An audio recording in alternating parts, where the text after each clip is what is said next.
जैसे में कोई एक टॉपिक पे अपने नोट्स बनाना है हाँ। या उसे पढ़ना है, तो आप कैसे प्रिपेयर करती थी और कैसे नोट्स बनाती थी? कोई भी टॉपिक ले लीजिए। तो मेरे नोट्स ऐसे 2 स्टेज में बनते थे। पहली बार मैं किताब पूरी पढ़ूँगी, उस किताब में से अपना सिनॉप्सिस बनाऊँगी जो काम का है, फिर उस सिनॉप्सिस को भी मैं शॉर्ट करके लिखूँगी जो मुझे नहीं आता है।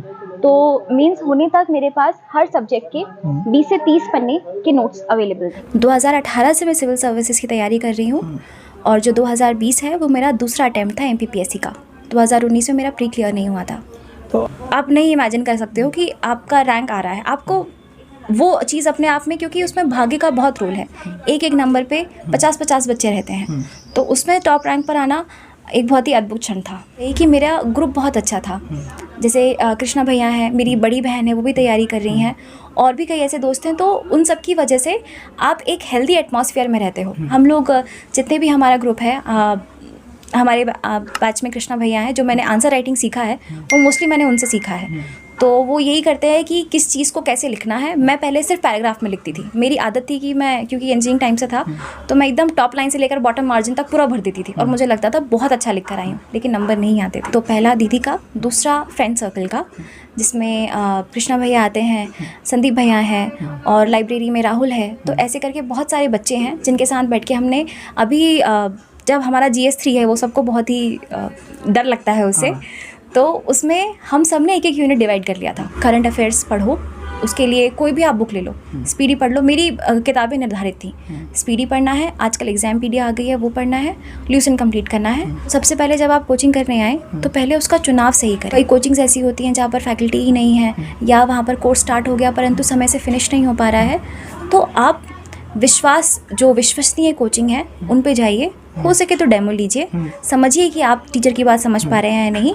टेस्ट सीरीज़ और ये सब कुछ बहुत देख परख के लगाना चाहिए, क्योंकि अभी के भी समय में इंदौर में 4 से 5 कोचिंग है जिन पर आप पूरा भरोसा कर सकते हैं। बाकी कोचिंग्स तो काफ़ी हैं। तो ये चुनाव ढंग से करें और उसके बाद जब एक बार चले जाएं तो फिर पूरी शिद्दत से वो कोर्स पूरा करें।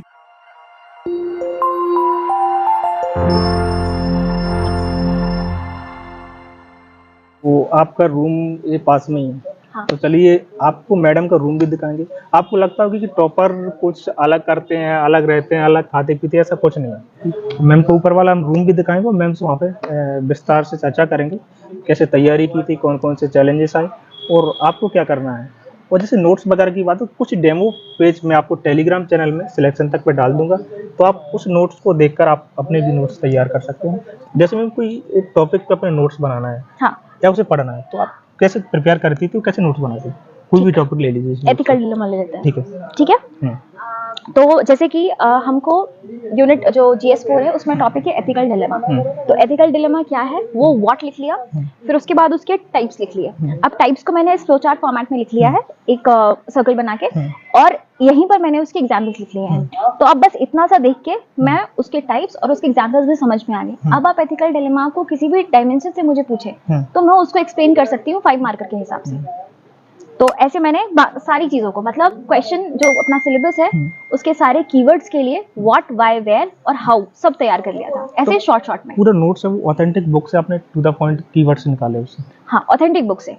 मैंने मोस्टली जैसे कुछ चीज़ें होती हैं उसमें कोचिंग के नोट्स भी काम आते हैं, बाकी मैंने ऐसा प्रयास किया कि मैं चीज़ों को सोर्सेज से ही लिखूँ। बात यहाँ पर यही है कि जो स्टूडेंट है वो कंटेंट के लिए नोट्स ढूंढ रहा है। अगर स्टूडेंट ये समझ जाए कि जो भी टॉपिक है वो जनरल अवेयरनेस का टॉपिक है, और जनरल अवेयरनेस के टॉपिक के लिए आपको गवर्नमेंट साइट से बेहतर कुछ नहीं मिलेगा। आपको अगर AI पे कंटेंट लिखना है तो आप एक बार नीति आयोग की साइट पर जाके रेस का उनका जो डॉक्यूमेंट निकला है आप उसको कर लीजिए। आपका पूरा टॉपिक उस 200 पेज में निकला हुआ है। अब 200 पेज तो आप नहीं पढ़ोगे ना, उसको लिखोगे, लेकिन आप उसका इंडेक्स पढ़ो, उसका फॉरवर्ड पढ़ो, उसका कंक्लूजन पढ़ो, इसमें आपका पूरा कवर हो जाएगा। आप फर्स्ट हैंड सोर्स छोड़ के आप सेकंड हैंड नोट्स चाहते हो तो कंटेंट की कमी नहीं है, हमारे पर्सपेक्टिव की कमी है। तो कुछ ऑथेंटिक बुक बताएंगे? ऑथेंटिक बुक्स मैं जो रेफर करती थी, मैं नीति आयोग की वेबसाइट, गवर्नमेंट साइट, अगर मुझे मिनिस्ट्री ऑफ एक्सटर्नल अफेयर्स को देखना है तो मैं उनका PIB पे एक एनुअल स्टेटमेंट आता है वो देखती थी। और इसी के साथ हिस्ट्री के लिए तो मतलब हिस्ट्री, पॉलिटी, ज्योग्राफी, इन सब के लिए लिमिटेड बुक्स, मतलब डिफाइंड बुक्स अवेलेबल हैं। हमें बस ये जो हमारे करंट के टॉपिक्स हैं इनके लिए कंटेंट की कमी आती है, तो आप उनको गवर्नमेंट साइट से लीजिए। आपको बायोटेक्नोलॉजी, नैनो टेक्नोलॉजी पे करना है तो आप ministry of science and technology पे जाइए, वो आपको बताएगा और वो पूरा टॉपिक दे देगा, तो आप शॉर्टकट मत लें। तो मैंने सुना ये गार्डन आपका बहुत फेवरेट रहा है, वो ये लकी भी रहा है, आप यहाँ पे बैठ के पढ़ते थे। हाँ, मैं मोस्टली सुबह और शाम के समय पे गार्डन में ही बैठ के पढ़ती थी। मेरा जो रिवीजन करने का समय होता था वो गार्डन में होता था। बाकी नोट्स प्रिपेयर करने के लिए मैं सबसे पहले तो सिलेबस की हर पर्टिकुलर हर एक कॉमा के पहले जो कीवर्ड है उससे रिलेटेड पूरा कंप्लीट कर लेना होता था। तो मैं पहले स्टैंडर्ड बुक से पढ़ूंगी, उस पूरे मटेरियल से अपना नोट बनाऊंगी, क्योंकि जब मैं नेक्स्ट टाइम, जैसे ये किताब है इसको मैं पूरा फिनिश करने के बाद नेक्स्ट टाइम इसका मेरे पास एक सिनॉप्सिस रहेगी। उस सिनॉप्सिस की भी मैं जब थर्ड स्टेज तक आते आते मैं उसको भी एक पेज में कर लेती थी। तो मेरे नोट्स ऐसे 2 स्टेज में बनते थे। पहली बार मैं किताब पूरी पढ़ूंगी, उस किताब में से अपना सिनॉप्सिस बनाऊंगी जो काम का है, फिर उस सिनॉप्सिस को भी मैं शॉर्ट करके लिख लूंगी जो मुझे नहीं आता है। तो मींस होने तक मेरे पास हर सब्जेक्ट के 20 से 30 पन्ने के नोट्स अवेलेबल थे। मतलब 30 हर सब्जेक्ट के 30 पन्ने में आपने सॉर्ट आउट किया? हाँ, इतना मैंने सॉर्ट आउट कर लिया था। रिवीजन करने में जो आसानी, जो मतलब ऐसा मेरा था कि अगर मुझे 2 घंटे में भी हिस्ट्री रिवाइज करनी है तो मैं कर पाऊँ। हालांकि ये बहुत टफ है पूरा 3 में, लेकिन अगर आप चाहें तो उसको इतना होना चाहिए कि एंशिएंट मिडीवल आपको पता लग जाता है कि यहाँ से यहाँ तक है और ये इसमें पूछना है। देख सकते हैं इसमें मैंने 9 टॉपिक्स लिखे हुए हैं। और जैसे कि अब एनवायरमेंट डिग्रेडेशन है, ये एक बस लिखा हुआ है सिलेबस में। इस सिलेबस को फिर मैंने एनवायरनमेंट डिग्रेडेशन के जो कॉन्सिक्वेंस, सबसे पहले उसके इश्यूज क्या हैं, वो कैसे हो रहा है, उसके कॉन्सिक्वेंसेस क्या हैं, उन कॉन्सिक्वेंसेस के लिए सरकार ने कौन कौन से कानून बनाए हैं और उन कानूनों का क्रियान्वयन ढंग से हो रहा है या नहीं। मतलब यदि क्वेश्चन आए कि बताओ, एक्सप्लेन से लेकर क्रिटिकली एनालाइज तक मुझे उस टॉपिक के बारे में सब पता होना चाहिए। और ये सारी चीजों को आप पॉइंट वाइज फॉर्मेट में एक पेज में लिख सकते हो। तुमने, मुझे लगता है कि ये नोट्स बना हुआ है। हाँ, तो ज्यादातर पॉइंट फॉर्म में बना है, सारा पॉइंट फॉर्म में। और मेंस की जो डिमांड है, क्या एकदम टू द पॉइंट लिखना है या कंसेप्ट वगैरह है? नहीं, कंसेप्ट लिखने का इतना स्कोप नहीं है, क्योंकि जो 11 मार्कर्स हैं उनमें ही 2 पेज की जगह होती है। उसके अलावा सबके लिए आपको बहुत 6-6, 7-7 लाइन दिया हुआ है।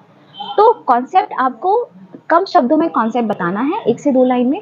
उसके बाद आप उसको एक्सप्लेन करना है। तो एक्सप्लेन करने में आप उसको पॉइंट वाइज में करेंगे और एग्जांपल्स लिखेंगे। यदि आपने अभी तक चैनल को सब्सक्राइब नहीं किया तो सब्सक्राइब कर लें। यदि आपको मैडम के नोट्स वगैरह देखना है कैसे तैयार किए थे, तो मैं कुछ PDF आपको अपने टेलीग्राम चैनल सिलेक्शन तक पर डाल दूंगा।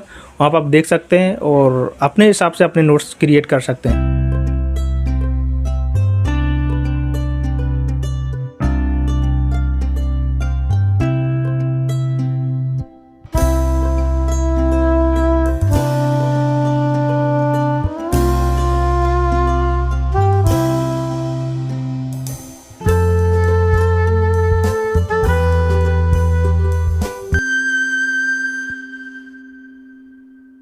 आइए टॉपर का भी रूम दिखाते हैं आज।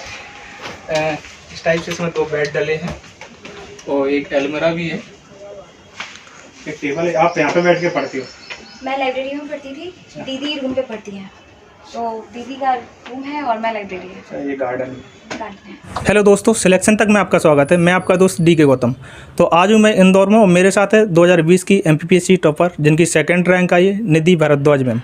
तो आज मैम से बात करने वाले हैं और इस बीच में जो संघर्ष रहा उसमें कौन कौन सी चुनौतियाँ रहीं और स्टूडेंट्स को कौन कौन सी चीज़ों पर विशेष ध्यान रखना चाहिए। मैम सिलेक्शन तक में आपका स्वागत है। Thank you so much. सबसे पहले तो आप बताइए आपके एजुकेशन बैकग्राउंड का रहा और कहाँ से बिलोंग करते हैं आप? मैं भोपाल से हूँ। मैंने SGS ITS इंदौर से 2016 में इलेक्ट्रिकल इंजीनियरिंग पास आउट किया था। इसके बाद 2 साल तक मैंने फिएट इंडिया ऑटोमोबाइल्स में क्वालिटी इंजीनियरिंग में अपनी सेवाएं प्रदान करी। 2018 से मैं सिविल सर्विसेज की तैयारी कर रही हूँ और जो 2020 है वो मेरा दूसरा अटैम्प्ट था MPPSC का। 2019 में मेरा प्री क्लियर नहीं हुआ था। तो आपके पेरेंट्स क्या करते हैं? मेरे पापा आर्मी में हैं, सूबेदार मेजर हैं, और मेरी मदर हाउसवाइफ हैं। हम 3 बहनें हैं और जो मेरी बड़ी बहन है ये भी MPPSC की तैयारी कर रही हैं और छोटी बहन BLLB है। तो सिविल सर्विस में आने का आपको किसने रास्ता बताया, कहाँ से आपको मोटिवेशन मिला? इसके लिए कोई अलग से मोटिवेशन की आवश्यकता नहीं है। हम जैसे जो सोशल इकोनॉमिक कंडीशंस में हम लोग रह रहे हैं, अगर कोई भी व्यक्ति ज़रा सा भी संवेदनशील होता है तो उसके मन में ये विचार ज़रूर आता है कि वह क्या अपने देश के लिए कर सकता है। और दूसरा, क्योंकि मेरा आर्मी बैकग्राउंड भी रहा है, तो ये जो प्रेरणा है वो मुझे मेरी अपब्रिंगिंग से मिली थी कि मैं जो सिविल एडमिनिस्ट्रेशन है इस फील्ड में आना चाहती हूँ। लेकिन उसके पहले मैं एक अपना बैकअप भी, और बैकअप के साथ साथ अपना एक स्किल मेंटेन करना चाहती थी, ताकि मैं तैयारी के पहले मेरे पास एक ऑप्शन हमेशा अवेलेबल रहे। इसलिए मैंने इंजीनियरिंग और उसके बाद जॉब भी किया है। अच्छा, फिर उसके बाद जॉब छोड़ने के बाद तैयारी की या जॉब के साथ तैयारी की आपने? मैंने जॉब छोड़ के तैयारी चालू की थी। और वर्तमान में देखा जाए जैसे कि MPPSC है जो मतलब एक जटिल चुनौतियों से गुजर रहे हैं स्टूडेंट भी। हाँ। इसमें क्या डिमोटिवेट होना एक लाजमी बात है। हाँ। और हर एक स्टूडेंट उस प्रेशर से गुजर रहा है। हाँ। तो आपको भी प्रेशर का सामना करना पड़ा और उसको कैसे मेंटेन किया आपने? प्रेशर बहुत ज़्यादा रहता है इसमें, क्योंकि सिर्फ ये नहीं है कि एग्ज़ाम आपको क्लियर करना है, एग्ज़ाम टाइम पर हो ये भी प्रेशर आ जाता है, क्योंकि ये जो प्रक्रिया है वो बहुत लंबी खिंच गई है। मैं 2020 से आज 2023 चल रहा है, तो एक तो ये प्रेशर रहता है जिसमें समय नहीं निर्धारित है। दूसरा, आपको समझ में नहीं आ रहा है कि आपने पिछले अटेम्प्ट में कितना गलत किया था और आज आप कहाँ पहुँच गए हैं।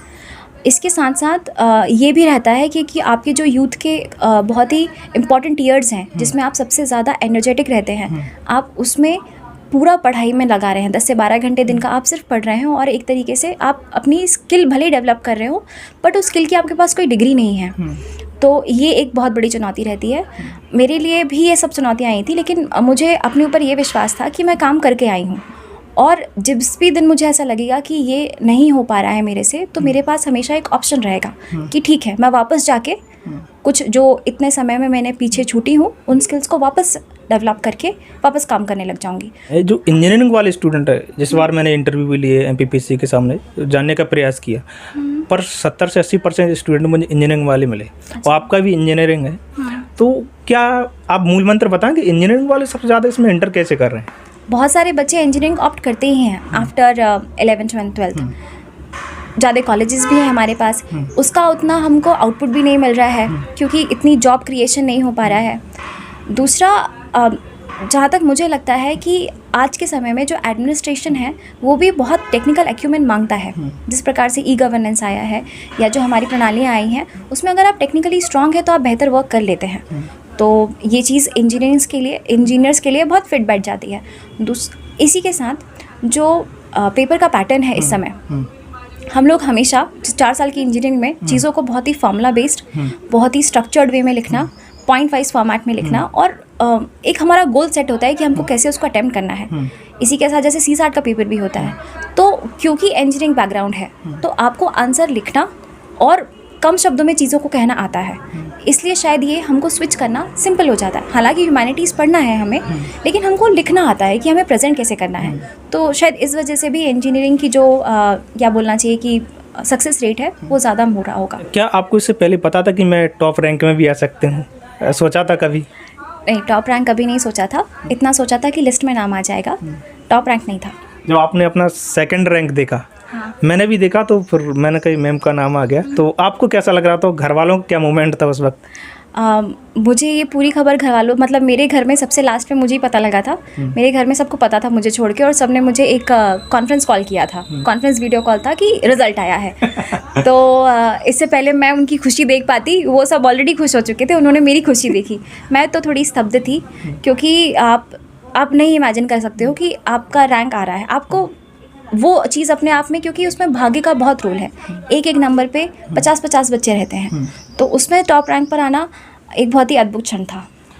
आपका इंटरव्यू कैसा रहा? कौन कौन से सवाल पूछे गए थे? वो बोर्ड कौन सा था? मेरा इंटरव्यू पहले ही दिन 27 तारीख को था। बोर्ड जो हमारे चेयरमैन हैं श्री राजेश लाल मेहरा, उनका था। समय कुछ 22 से 25 मिनट तक चला होगा, और क्वेश्चंस भी काफ़ी उन्होंने मुझसे पूछे थे। जितने भी 4 बोर्ड मेंबर्स थे, ऑनरेबल मेंबर्स, उन लोगों ने बहुत ही वेरीड डायमेंशन से मुझसे क्वेश्चन पूछे थे। जाते से ही उन्होंने मेरे जॉब के बारे में पूछा, मैंने क्यों छोड़ा। इसके बाद में वो जो एक भारत श्रेष्ठ भारत है उस पर सवाल किया, लव जिहाद के लिए लॉस पे सवाल किया मुझसे, और कि वो क्यों होनी चाहिए। इसके बाद में कुछ टेक्निकल टर्म्स थी, जैसे एग्जिट इंटरव्यू क्या होता है, मनी लॉन्ड्रिंग किसे बोलते हैं, ब्लैक मनी और मनी लॉन्ड्रिंग में क्या अंतर है, GST ठीक है या नहीं, स्वच्छ भारत अभियान। तो इस प्रकार से उनका जो एक स्कोप था सवाल पूछने का वो काफ़ी ज़्यादा था। इसके बाद में जो मैडम थी, उन्होंने मुझसे बहुत सारे ऐसे क्वेश्चंस पूछे थे जो एक के ऊपर एक बिल्डअप हो रहे थे। ये मेरा एक्सपीरियंस है। मतलब ऐसे क्वेश्चंस थे कि स्टार्टअप बताइए क्या होता है, स्टार्टअप एक्सप्लेन किया, फिर कहा कि इंडिया की कितनी रैंकिंग है स्टार्टअप में, वो बताया। फिर मुझसे उसमें गलती भी हुई तो मैंने उनसे क्षमा भी मांगी कि मुझे एग्जैक्ट रैंकिंग नहीं पता है, परंतु शायद दूसरी है तीसरी है। तो उन्होंने फिर मुझे बोला करेक्ट करके कि तीसरी है, उसके लिए मैंने उनको थैंक यू कहा।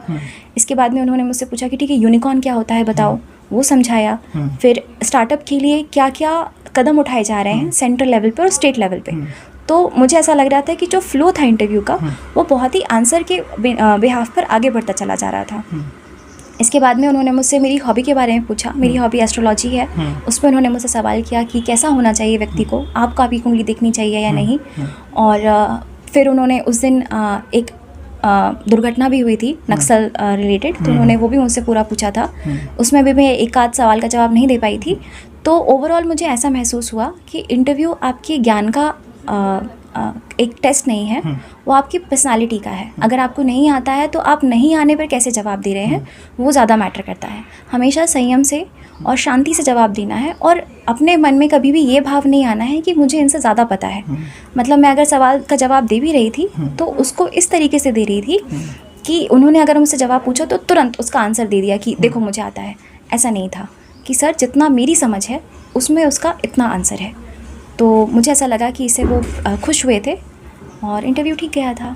पर मैंने एक चीज़ सुनी है कि आपको साउथ के सॉन्ग पसंद है। सॉन्ग का ऐसा है कि मैं अपने रिलैक्स करने के लिए मैं या तो वो गाने सुनूंगी जिसमें लिरिक्स हो ही ना, और अगर हो तो इस भाषा में जो मुझे समझ में नहीं आए। उसे क्या होता है, मुझे बीट्स बस समझ में आ जाती है, मैं रिलैक्स हो जाती हूँ। और जब आप ऐसे डीप लिरिक्स वाले गाने सुनते हो तो आप एक अलग ही ट्रांस स्टेट में चले जाते हो। मैं उसको अवॉइड करना चाहती हूँ। तो मैं ऐसे कोई गाना नहीं सुनती जो मुझे सॉन्ग ऐसे सुनो जो समझ नहीं आना चाहिए, समझ नहीं आए। बढ़िया बीट्स चल रही हैं, एकदम दिमाग शांत हो जाता है। जैसा सुनना है वैसा सुनो, शांत सुनना इंस्ट्रूमेंटल सुन लो, नहीं तो बहुत बीट सुनो। पर ज़्यादातर स्टूडेंट इंटरव्यू से पहले नर्वस रहते हैं। इंटरव्यू कॉल आता है तो सोचते हैं क्या करना चाहिए, और फिर जो ज्ञानी बाबा हैं वो भी कहते हैं कि ऐसा करना है, ऐसे सवाल पूछते तो डिमोटिवेट हो जाता है, अब कैसा रहेगा। और वहाँ पर भी मैंने कई लोगों को देखा है कि मैं शुरुआत में क्या पूछेंगे, कुछ लोग बोलते हैं अंदर किसी से बात मत करना। तो उनके लिए क्या कहना चाहेंगे, आपका क्या एक्सपीरियंस रहा? मुझे ऐसा लगता है कि मुझे इंटरव्यू में बहुत तकलीफ़ इसलिए नहीं आई क्योंकि एक तो मैंने अपने खुद के ऊपर जो इंट्रोस्पेक्शन होता है वो इतने समय में किया हुआ है। तो मुझे अपने बारे में पता है, मेरी क्या हॉबीज़ हैं, क्या कमियां हैं, वो सब मुझे पता है। तो मुझे वो एक तो किसी व्यक्ति से उसको समझने की ज़रूरत नहीं है। दूसरा, मैं इसलिए बहुत ही फॉर्चुनेट रही कि मेरा ग्रुप बहुत अच्छा था। जैसे कृष्णा भैया हैं, मेरी बड़ी बहन है, वो भी तैयारी कर रही हैं, और भी कई ऐसे दोस्त हैं। तो उन सब की वजह से आप एक हेल्दी एटमॉस्फेयर में रहते हो। तो आप अपनी कमियों को, अपनी जो आपके पॉजिटिव पॉइंट्स हैं, स्ट्रेंथ्स हैं, उनको आप जानते रहते हो। तो जो व्यक्ति एकदम अकेले तैयारी करते हैं ना, किसी से बात नहीं करना, कमरे में बैठे हैं, 12 घंटे लाइब्रेरी में पढ़ रहे हैं, ये जो एकांतमय तैयारी है ये उनकी पर्सनालिटी डेवलप नहीं होने देती। और लास्ट वाला तो पर्सनालिटी टेस्ट है, तो आप उससे भाग नहीं सकते। इसलिए आपको बाद में प्रेशर बिल्डअप नहीं हो, आप अपने आप को पहले से ही ओपन रखो, अपने ऊपर काम करो। सिविल सर्विस में एक अच्छे ग्रुप का बहुत बड़ा योगदान रहता है। बिल्कुल बिल्कुल।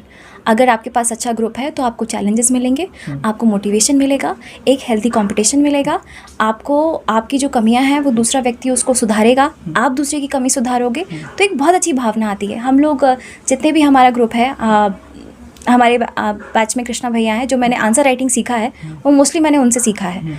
तो वो यही करते हैं कि किस चीज़ को कैसे लिखना है। मैं पहले सिर्फ पैराग्राफ में लिखती थी। मेरी आदत थी कि मैं, क्योंकि इंजीनियरिंग टाइम से था, तो मैं एकदम टॉप लाइन से लेकर बॉटम मार्जिन तक पूरा भर देती थी और मुझे लगता था बहुत अच्छा लिख कर आई हूँ, लेकिन नंबर नहीं आते थे। और मैंने देखा रिजल्ट के बाद कृष्णा भैया मतलब बहुत भावुक थे, मतलब आंसू टपक रहे थे उनके, क्योंकि वो मेरे मेंटर रहे हैं। इसलिए मेरी जो उपलब्धि है उसमें मुझसे ज़्यादा खुशी मेरे परिवार को हुई है, जिसका वो भी हिस्सा है। आपके सिलेक्शन में और किसको श्रेय देना चाहेंगे आप? पहला श्रेय परिवार को जाएगा, और परिवार में प्रत्यक्ष रूप पे मेरी बड़ी बहन को, क्योंकि वो पहले से तैयारी कर रही थी, मैं बाद में इस फील्ड में आई। तो उन्होंने जो अपना एक्सपीरियंस था वो उन्होंने पूरा मुझे निचोड़ के दे दिया। उस एक्सपीरियंस के दम पे मुझे ज़्यादा तकलीफ़ नहीं आई, एक गाइडेंस मिलता चला गया। फिर साथ में हम दोनों ने जब तैयारी किया तो हम बहुत ही स्ट्रक्चर्ड तरीके से तैयारी करने लगे। तो पहला दीदी का, दूसरा फ्रेंड सर्कल का, जिसमें कृष्णा भैया आते हैं, संदीप भैया हैं, और लाइब्रेरी में राहुल है। तो ऐसे करके बहुत सारे बच्चे हैं जिनके साथ बैठ के हमने अभी जब हमारा GS3 है वो सबको बहुत ही डर लगता है उससे, तो उसमें हम सब ने एक एक यूनिट डिवाइड कर लिया था। कि 10th यूनिट तुमको करनी है, मैथ्स तुम्हारा स्ट्रांग है, तुम ये करो, वो डिवाइडेड था। और हम 5 से 6 बच्चों ने 2-2 यूनिट लेके वो पूरी जो पेपर 3 है उसको फिनिश किया था। तो ये एक बहुत बड़ा पॉजिटिव पॉइंट रहा मेरे लिए, मेरे पास इतना अच्छा ग्रुप था। आपने जब MPPSC की तैयारी शुरू की थी, किस टाइप से आपने शुरुआत की थी और यहाँ तक इस लेवल तक कितना टाइम लगा आपको? पहले तो मैंने प्री रिलेटेड तैयारी किया था, उसमें कुछ 2 से 3 महीने मुझे लग गए थे और पहले अटैम्प्ट में मुझे ज़्यादा समझ में नहीं आया था। तो मैं ऐसे कहना चाहूँगी कि 2019 का प्री होने के बाद मैंने तैयारी चालू करी थी ठीक से। तो जब वो तैयारी शुरू किया तो सबसे अच्छा था कि 2019 के बाद सिलेबस चेंज हो गया था, पैटर्न चेंज हो गया था। तो मैंने नए पैटर्न की ही तैयारी करी है। सबके लिए एक सा हो गया था। सबके लिए एक सा हो गया था और मैंने नए पैटर्न की तैयारी चालू करी थी। फिर मैंने उसको यूनिट वाइज, चैप्टर वाइज और पॉइंट वाइज तैयार कर लिया था। पहला ये हुआ। दूसरा मैंने मेंस पे ज़्यादा ध्यान दिया, आंसर राइटिंग बहुत किया। टेस्ट सीरीज़ मैंने कम से कम 40 से 50 टेस्ट लिखे होंगे। और उन टेस्ट के बाद जैसे मैं और दीदी दोनों हैं तो हम एक दूसरे की कॉपी चेक करते थे। एक तो वहाँ से चेक होकर आ रही है, फिर हम चेक करेंगे तो हम नोट करेंगे कि मैंने ये पॉइंट एक्स्ट्रा लिखा था, इसको ऐसे कर सकते थे। तो एक फीडबैक हमारा पूरे टाइम चलता रहता था। तो आंसर्स लिखे, टेस्ट काफ़ी लिखे, अपनी स्पीड बढ़ाई। मतलब मैंने कई बार दिन में 2-2 टेस्ट भी लिखे हैं। 2-2 टेस्ट मतलब 4, 1.5 घंटे के 4 टेस्ट भी लिखे हैं, ताकि मैं वहाँ पर एक टेस्ट लिखने में घबराऊँ ना। तो एक तो ये तैयारी किया। दूसरा मैंने शॉर्ट नोट्स प्रिपेयर करे फिर, ताकि मेरा रिवीजन जल्दी हो जाए और मैं उसको बार बार रिवीजन कर सकूं। पेपर 3 के लिए मैंने मेरा मैथमेटिक्स ठीक है because of engineering background and other things. इसके बाद मैंने साइंस के लिए NCERTs पढ़ी थी। और जितने भी हमारे जैसे जियोलॉजी वाली यूनिट है, तो नई यूनिट है, जो नई यूनिट्स आई हैं उनको मैंने स्पेसिफिक रादर दैन कि मैं नोट्स ढूंढने में समय गवाऊँ, मैंने उनको फर्स्ट हैंड लिया। अगर जियोलॉजी है तो उसको लिखा और जियोलॉजी वेबसाइट पे जो आ रहा है उसके अनुसार अपना पॉइंट्स बना लिया, क्योंकि सब लोग उसी से बना रहे हैं तो मैं क्यों सोर्स पे क्यों ना जाऊँ। तो मेरा अप्रोच ऐसा रहा, तो ऐसे नोट्स प्रिपेयर कर लिया था। आपका मीडियम कौन सा रहा? मेरा इंग्लिश मीडियम था। और अटेम्प्ट कौन सा था? ये दूसरा अटेम्प्ट था मेरा। इस बीच में आपको जो चुनौतियों का सामना करना पड़ा, कौन कौन सी ऐसी चुनौतियां जो स्टूडेंट्स को आ सकती हैं, आपको भी आई हुई? सबसे बड़ी चुनौती होती है कि पेशेंस की कमी हो जाती है। आपको रिजल्ट नहीं दिखता है, आपको रिजल्ट नहीं, आपको प्रोसेस नहीं दिख रहा है, तो आप उसमें बहुत घबरा जाते हो। आपको एक क्राइसिस फील होता है कि यार ये मैं ठीक भी कर रही हूँ कि नहीं कर रही हूँ, कहीं मैं अपना समय तो नहीं गंवा रही हूँ, क्योंकि मैं और भी बहुत कुछ कर सकती थी। पहला वो चुनौती है। दूसरा फाइनेंशियल इश्यूज़ भी आ जाते हैं। हमें इतने इश्यूज़ नहीं आए क्योंकि हमारे माता पिता ने अपना सर्वस हम पे ही लगा दिया था, तो वो मेरे साथ एक इशू नहीं रहा, परंतु बच्चों का ये इशू बहुत आता है। तीसरा चुनौती होती है गाइडेंस की कमी। ये जो गाइडेंस की कमी है, या बच्चा खुद से नहीं जा पाता, या वो झिझकता है टीचर से पूछने में या किसी और से पूछने में, तो ये जो 3 चीज़ें हैं ना, ये उसका अटेम्प्ट पे अटेम्प्ट बढ़ाई जाती हैं। फिर एक ऐसी स्थिति आती है जब वो इम्प्रूव ही नहीं कर पाता और अंत में छोड़ के चला जाता है। तो इस पे हमेशा व्यक्ति को वर्क करना चाहिए कि हार्डवर्क कम ना हो, गाइडेंस सही मिलता रहे, और वो जो परीक्षा का पैटर्न बदल रहा है, जैसे आपको समझ में आ जाएगा कि GS3 जो पेपर 3 है वो टफ आया है, तो आप उसके अनुसार अपनी पढ़ाई बदलो। अगर निबंध के पेपर में 2 प्रारूप डाले गए हैं, इसका मतलब आप उस पर ध्यान दो, मतलब वो शर्ती आ रहा है। मतलब मैं अभी भी मैं 11-12 से करती आ रही हूँ कि मैं क्वेश्चन के ऊपर शर्तियाँ लिख लेती हूँ कि ये क्वेश्चन आना है, ये इंपॉर्टेंट है, तो मैं उन क्वेश्चंस पे हमेशा ध्यान देती हूँ। पहले गेस कर लेते हैं। गेस वर्क नहीं, इसको ऐसा बोल सकते हैं कि दिस इज स्मार्ट वर्क। कि अगर आपको जियोलॉजी की यूनिट है और एक 3 मार्कर और 5 मार्कर और 11 मार्कर आने वाला है, तो आप उसको देखो कि इसमें स्कोप कहाँ है। एक छोटा सा टॉपिक है, उसमें से 11 मार्कर कैसे बन पाएगा, कंबाइन होकर बनेगा ना। लेकिन अगर बड़ा टॉपिक है तो यार ये आ सकता है, तो उसको उस तरीके से प्रिपेयर करो। तो I think this is more of a smart work. आपको क्या लगता है MPPSC में कितने घंटा पढ़ना सफिशिएंट माना जा सकता है? मैं घंटों से कभी एक तो पढ़ाई को ऐसे मापदंड नहीं दे सकते, क्योंकि हर व्यक्ति की अलग अलग कैपेसिटी होती है। कोई पेज, जैसे मैं एक पेज को 10 मिनट में पढ़ती हूँ, कोई 7 मिनट में भी पढ़ सकता है। तो रादर देन हम ये मान के चलें कि जो हमारे सिलेबस है पूरा 6 को मिला के, उसके आप टॉपिक्स काउंट करो और उसके अनुसार 9 से 10 महीने मुझे लगता है बहुत हैं, अगर आप डेडिकेशन के साथ उसको फिनिश करो तो। और इसके बाद का समय आप अपना प्री में लगाओ। पहले देखो 1 साल की तैयारी तो करनी पड़ेगी। पहला प्री लिखने से पहले आप 1 साल तैयारी करो, उसमें मेंस करो, हर एक तरीके का हिंदी पे कमांड लेकर आओ। मुझे हिंदी पे कमांड लानी पड़ी थी क्योंकि उसका पेपर बिल्कुल ही अलग होता है, और ऐसे भी आपको हिंदी में लिखना है, तो मैं अपनी भाषा मैंने सुधारी उसके लिए, शब्दों को सही से लिखा। तो एक ये कमांड करो, उसके बाद जब आपका 9 महीने में सिलेबस पूरा हो जाए, शॉर्ट नोट्स बन जाए, फिर आप प्री पढ़ने लगो, और प्री में आप फिर दुनिया का हर फैक्ट याद कर लो। मतलब मुझे ये भी पता है कि मार्केट में बहुत बुक्स अवेलेबल हैं। मेरा ऐसा हो गया था कि आप मुझे कोई भी किताब दो, मुझे उसका फैक्ट पता होगा, और वो फैक्ट दोनों जगह काम आएगा। कि अगर कोई भी किसने कौन सा मंदिर बनवाया, किसका क्या आर्किटेक्चर था, वो आप मीन्स में यूज़ करोगे, एकदम यूज़लेस नहीं होगा आपको। तो वो चीज़ें मैं याद रखती थी।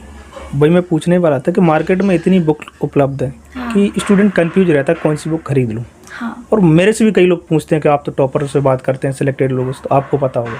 हाँ। तो आपका क्या मानना है? मेरी जो स्टैंडर्ड बुक्स हैं वो तो क्लियर कट पता है अपने को कि आपको एंशिएंट मिडीवल मॉडर्न हिस्ट्री के लिए क्या पढ़ना है, पॉलिटी के लिए लक्ष्मीकांत पढ़नी है, तो स्टैंडर्ड किताबें ठीक हैं। अब हमारे पास कुछ ऐसे टॉपिक्स आते हैं जिनका स्टैंडर्ड मटेरियल नहीं है, जैसे कि रियासतों का मटेरियल नहीं है, जियोलॉजी का नहीं है, रिमोट सेंसिंग इस यूनिट का नहीं है, तो उसके लिए व्यक्ति परेशान रहता है।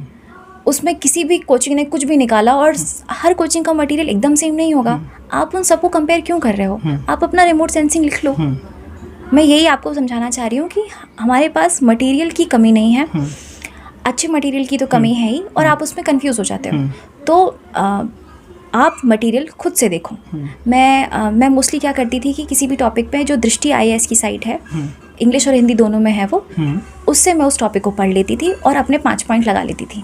तो इसमें फिर वही वर्क आ जाएगा कि ये टॉपिक इतना बड़ा है ही नहीं।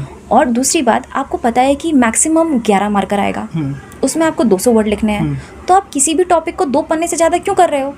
तो PhD नहीं करना है। पहला, एक तो आपको कंटेंट अति से ज़्यादा नहीं बढ़ाना है, बुक्स बहुत नहीं पढ़नी है, किसी भी टॉपिक पे 200 शब्द लिखे होने चाहिए, इतना टारगेट बनाओ, 9 महीने में कोर्स कंप्लीट होगा।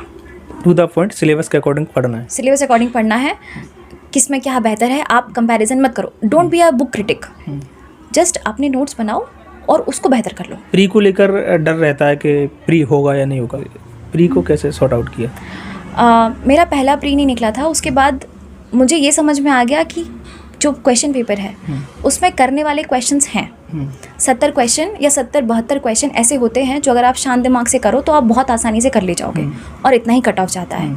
व्यक्ति क्या करता है, जो बचे हुए 20-25 सवाल है उसके आधार पे चेक करता है कि ये मेरे से नहीं हो रहा है। भाई वो करना ही नहीं है। दूसरी बात, नेगेटिव मार्किंग नहीं है यहाँ पे। तो प्री का डर तब होगा जब आपको, एक तो आपको आपकी इस पर भरोसा नहीं होगा मेहनत पे, दूसरा आपके पास सही स्ट्रैटेजी नहीं होगी। तो आप बना के चलो।